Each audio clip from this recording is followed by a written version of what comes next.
to another Shimwrecker review. This is for the Roto Grip MVP Pearl, which is the latest entry in Roto's hard-hitting HP2 line. The MVP Pearl's cover is exactly what you'd expect. It's VTC P19, which is the pearlized version of the MVP's cover stock. It also has the same Neutron NXT symmetrical core as the MVP, which comes in at a 2.55 RG and a .040 differential in 15 pounds. My MVP Pearl has my usual symmetric layout on it, 55 by 4.5 by 35. While on paper this ball should be fairly clean and angular, it defies some of those attributes in its practical behavior and application. Even though it's still fairly clean and angular relative to a lot of the Storm and Roto Grip family, it brings that characteristic in a different fashion.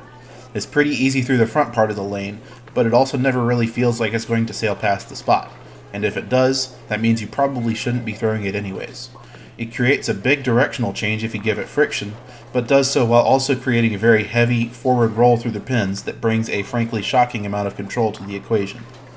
No matter what pattern I've tested this ball on, no matter whether it's wood or synthetic lanes, the shape always feels very familiar, which brings welcome consistency while you're using it. When looking at the MVP against the MVP Pearl, you can see that the shapes down lane are very familiar, with the MVP providing more traction and overall hook than the MVP Pearl.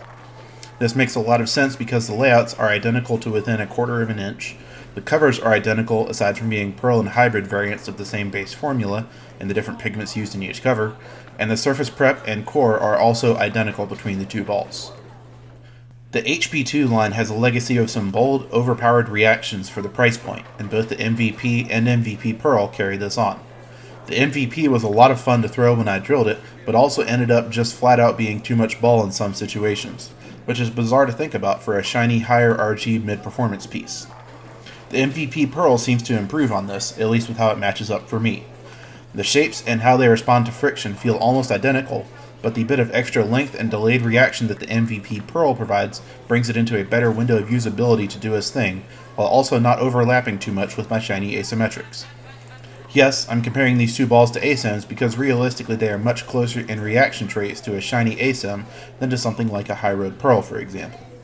This means that while both the MVP and MVP Pearl are somewhat long and strong in how they react, they also aren't going to really cover a true burn situation as well as other higher RG shiny balls. If I'm traveling to a lower volume center though, something like the MVP Pearl will slot in very nicely as a transition ball between something earlier like an IQ Tour Solid on the fresh and a high road Pearl once the lanes really start to dry up. As expected, the MVP Pearl is another HP2 bomb from Roto Grip. If I could pick just one ball to take to a house shot league, this one would be a very strong contender. In terms of both hitting power and just flat out fun per dollar ratio, this one is extremely hard to beat. If you like what you see, stop by your nearest Roto Grip All-Star Pro Shop and you can get this beauty today.